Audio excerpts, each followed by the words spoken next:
So as you all know, the topic this month is about the Campus Kitchen Pantry and some new resources that we have available. So I'll just sort of go through what we're going to talk about today. So I'm going to do a brief overview of the pantry itself and sort of go through some of the key points and some of the things that Campus Kitchens find useful there.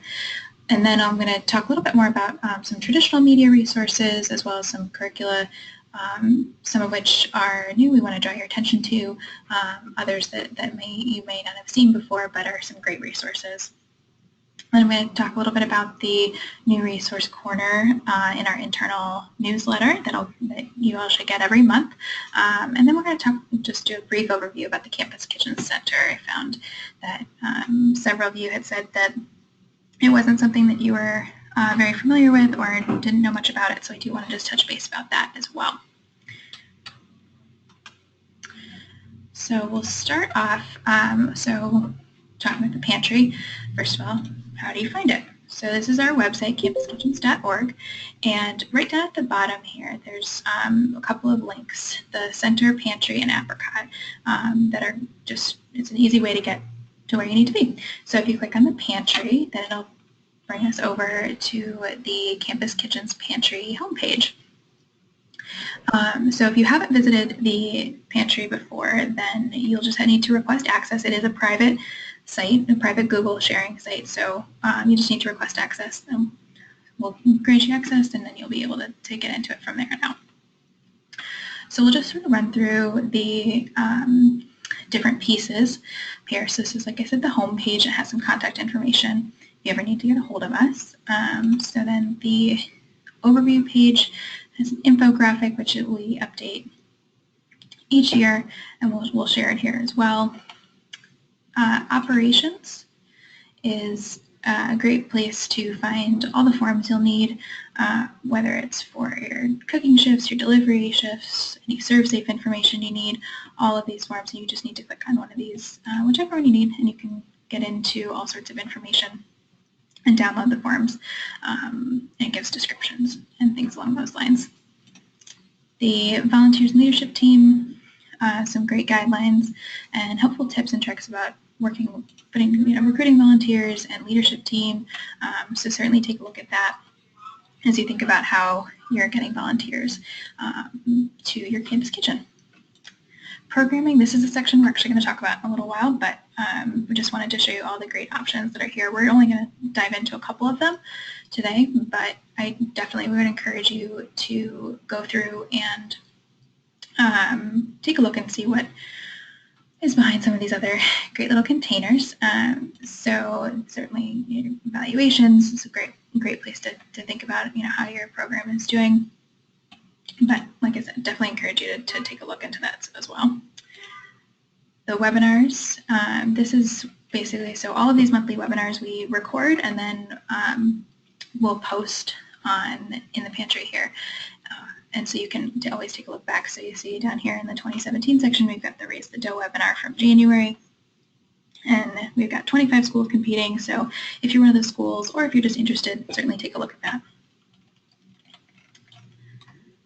Communications, we're going to talk about some traditional communications in a little bit, but this is a great place if you wanted to get any Facebook links, Twitter links, Instagram links for any other schools. We also have some guides and tips for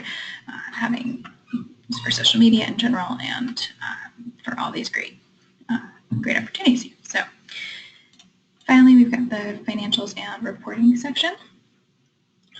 So this is, I mentioned Raise the Dough, but this is where you'd find some of those Raise the Dough materials that we're talking about.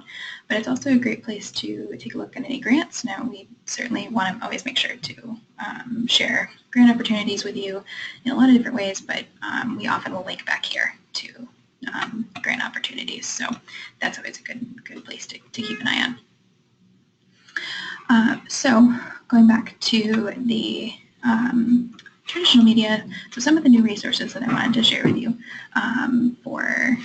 during this webinar were the one-pager templates that we have.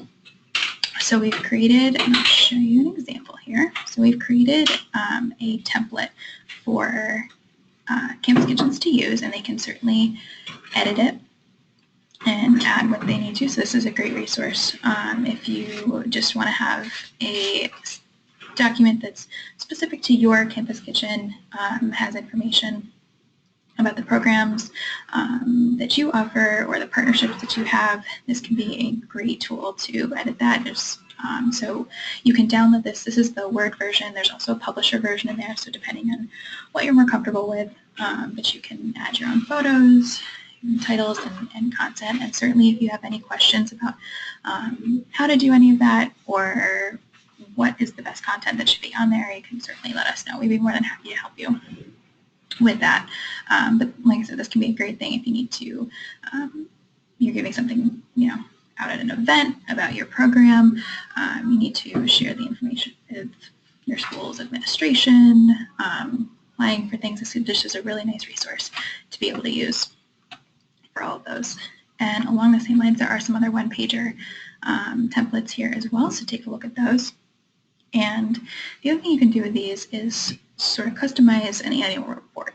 So I linked to our website, which has the core of our annual report in it, and you can download that. Some really great information in there, and put a new one together each year. You can see there's previous years down below as well if you wanted to reference back, but this can be a great core piece for you to use.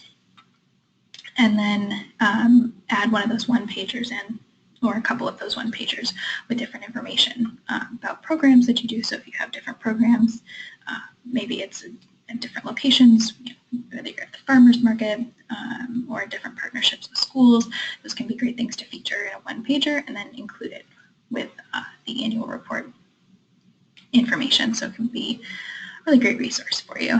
And again, if you're unsure about what to put in those resources or how to put those things together, certainly let us know. We're more than happy to help you.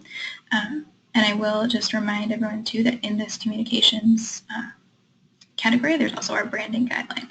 So make sure you keep those in mind as you're thinking about what's going on to your one pager, what you're including. So keep an eye on that as well. So the other resources that I wanted to draw your attention to, we'll start with the youth programming. And so it's in nutrition education. We've got a phenomenal resource called Building Blocks for Healthy Kids. So I'll pull that up here for you to take a look at. So I definitely encourage you to take a further look at this resource. It's a 6-lesson nutrition curriculum for elementary school age children that can certainly be adapted for a variety of ages and locations. And there's plenty of hands-on activities, educational takeaways, recipes. Oh, there's some great resources there.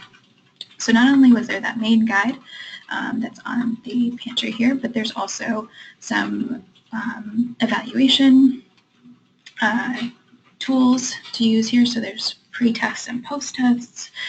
There's some teaching guides, recipe templates, handouts, some really great resources to take a look at and to really make it an easy process for you all to be able to apply this to your program as well.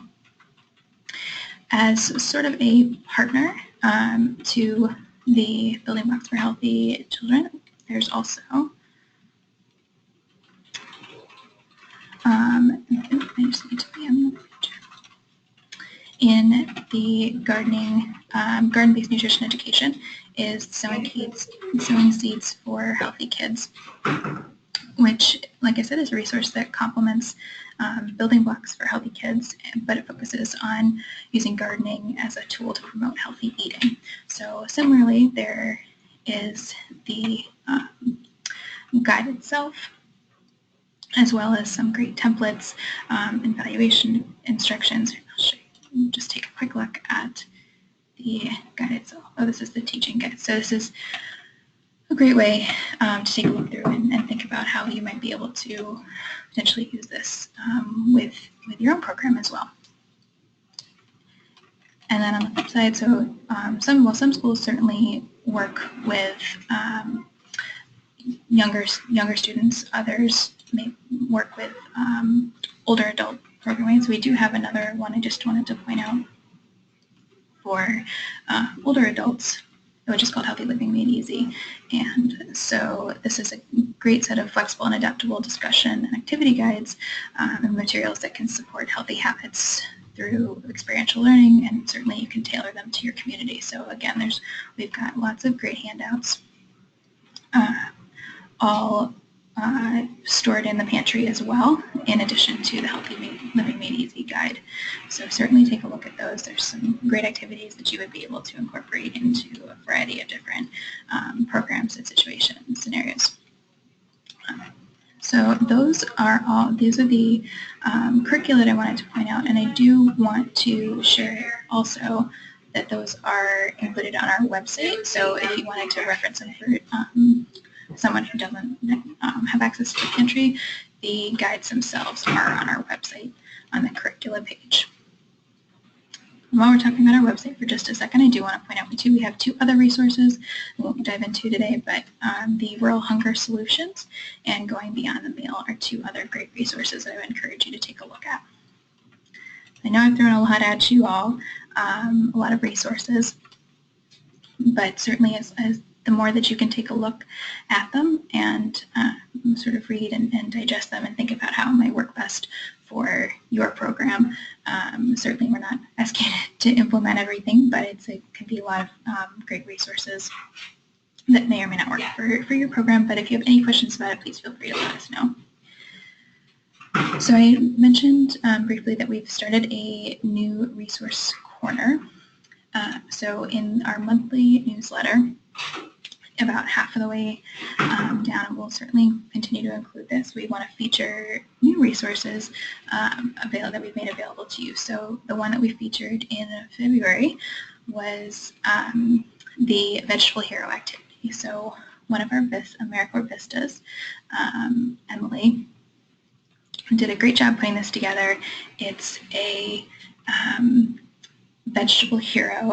You create using various colors, you create a superhero, like this lovely example here. It can be a great activity for kids and to really help them learn about healthy eating along the way.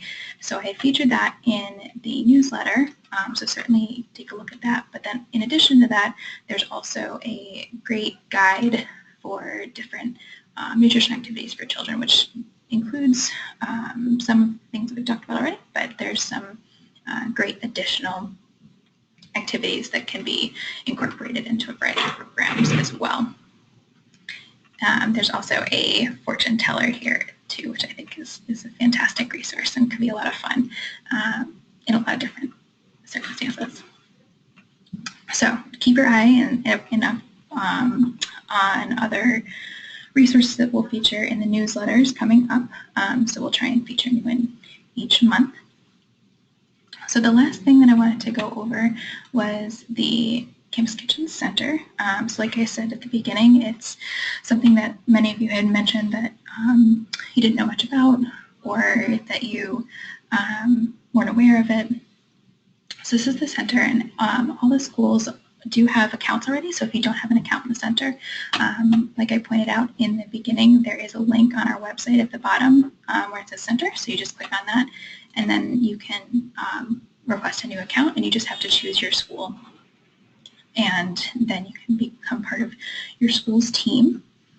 There is another webinar all about the center in the pantry on the webinar page, so certainly I would encourage you to take a look at that. But just a little brief overview, because I had mentioned in my email out to everybody about this webinar that you can earn points for attending a webinar. So I do want to just show you a little bit of that. So if you're new to the center, basically there are actions, and so you go through and complete actions to earn points for your team, and then ultimately you can redeem those points for rewards. So there's lots of great rewards, t-shirts and some kitchen supplies, so certainly take a look at that and get some cool stuff. But on the dashboard here, if you go under Connect Online and go to Webinars, then you can complete this Attend Monthly Webinar action, and you'll get 50 points for that. You can do it once a month, so one for every webinar. And then ultimately, it'll show up here in our great news feed, and you can share what you learned or questions. So the news feed is a great way to connect with other campus kitchens throughout our network. And so this is only other campus kitchens. And so it's a great way to, if you need to ask questions or you can get inspiration, see what other people are doing. So when you complete an action, you can write a little note and it'll show up here. You can have conversations with other folks about what you took away from a webinar or whether you have questions, thinking about best practices. So there's lots of great options there on the center. So I definitely encourage you all to log onto the center and earn those 50 points for attending a webinar, which you all have done now. For those of you who are also completing and Raise the Dough, I will point out that there are a couple of under events Raise the Dough actions to complete as well. So if you're supposed to be participating, certainly keep that in mind. So that was everything that I had about the center for the moment. So I wanted to open it up to any questions about any of the resources that we went over, the pantry or the center. Also, if you don't have a question, but maybe you have a thought about a resource that you'd like to see and that maybe we don't have currently or you think would be helpful, certainly open that up as well. So just remember, if you're muted, to unmute yourself before you ask your question, or you can type it into the chat box at the side there.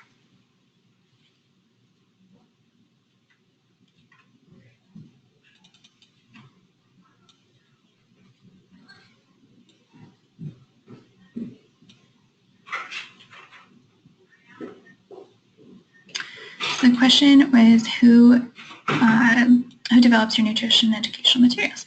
So great question, and certainly Laura, if you want to jump in here as well, but we do partner with different organizations. So for instance, we worked with the Sodexo Foundation on both the Building Blocks for Healthy Kids and Sowing Seeds for Healthy Kids.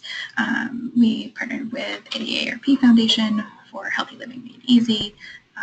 CoBank worked with us on the Rural Hunger Solutions, and the AARP Foundation also worked with us on Going Beyond the Meal. So it was partnerships there, and that made it possible for us to do these. And I'm happy to jump in. Am I muted, or can everybody hear me? We can hear you. Thank you. Great. So for Building Blocks for Healthy Kids, like Annie was saying, that was a strong partnership with Sodexo, and their nutrition and dietetics folks contributed a lot of great input to that. The Sowing Seeds for Healthy Kids, a lot of that was developed by our AmeriCorps Vistas, and was also a program that was partly developed by the Campus Kitchen at UMass Boston. And then with Healthy Living Made Easy, we learned from a lot of different campus kitchens with older adult programs. So a lot of that came from the Campus Kitchen at Washington and Lee. So we're always interested in learning from the great things that you are all developing, so that we can kind of distill some of those together into best practices to share all around. Right now, our Vistas in the DC office and at Northwestern are working on a new curriculum that's going to be for adults and families, or parents with young kids who want to do a kind of cooking class together. So that's going to be coming out in the next few months as well. Excellent. Thank you, Lauren. Thanks, Linda, for the question.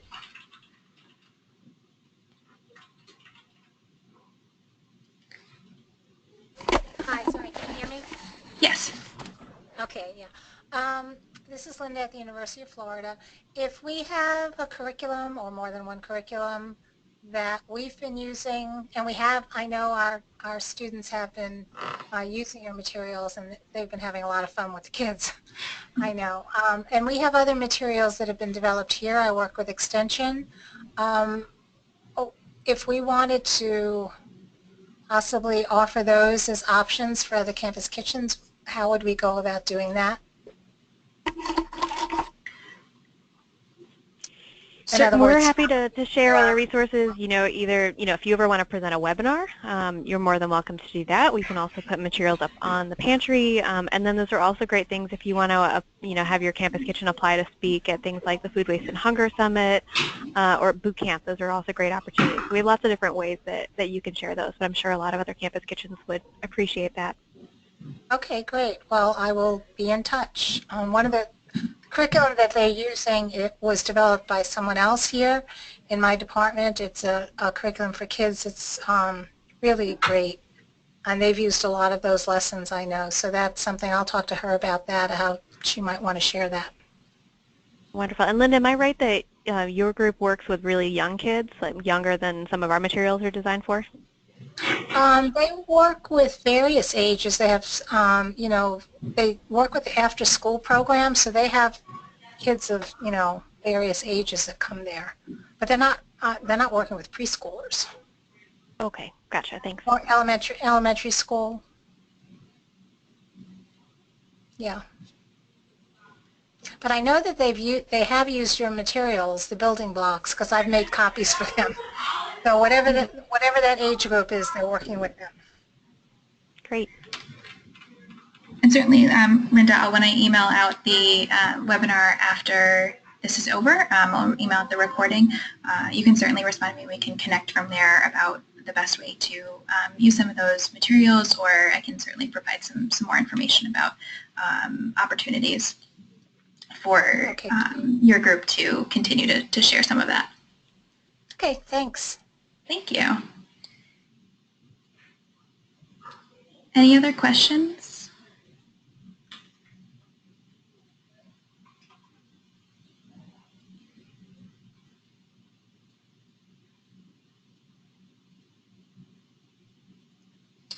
Or thoughts about resources that you might like to see, or that you've started to use, and maybe you're not sure about how to keep moving forward with it, or experiences that you've had really great success with a particular resource.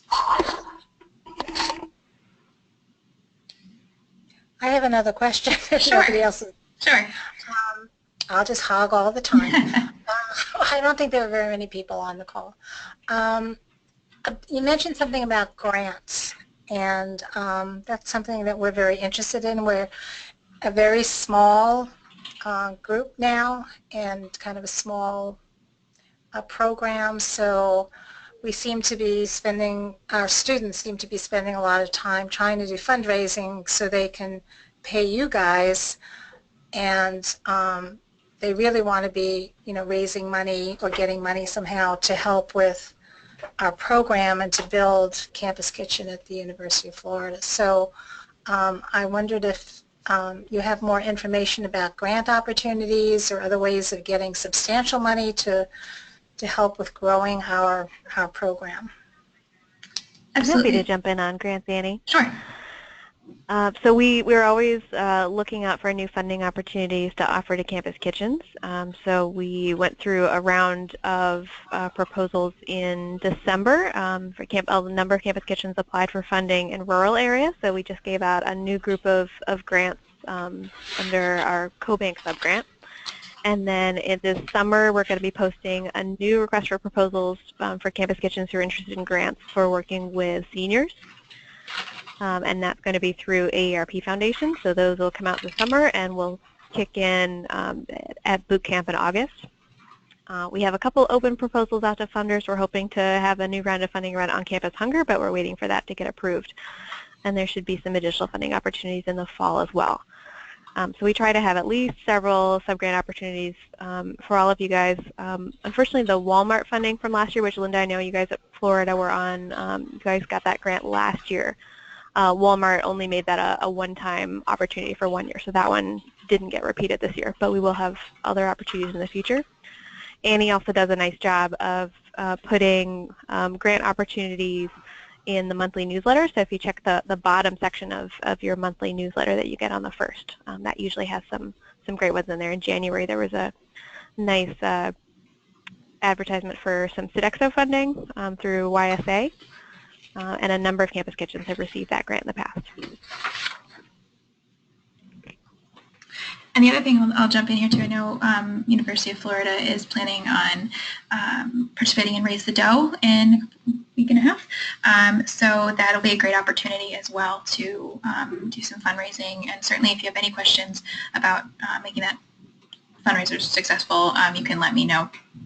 But the reminders that the first prize for that is $1,000, second place prize is $500, third place is $250, and most donors is $750. So that can be a great opportunity to if you hit one of those spots, at the top of the leaderboard, that can be a great way to earn a little bit of extra money to think about continuing operations.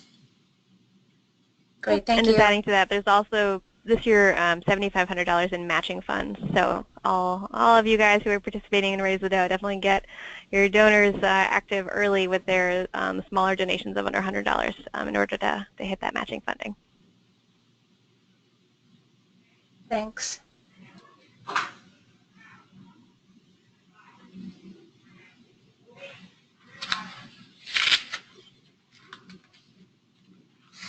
Any other last minute questions? And certainly, I know we talked about some other things too, so if you guys have any other questions, feel free to speak up.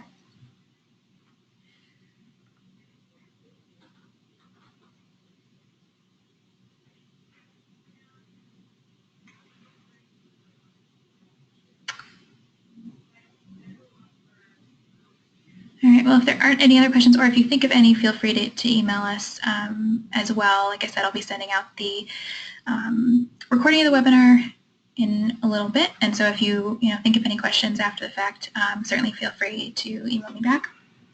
But thank you all for attending the webinar today, and keep your eye out for next month's webinar, which will be on March 9th. So keep your eye on those newsletters for that as well. Thank you all for coming.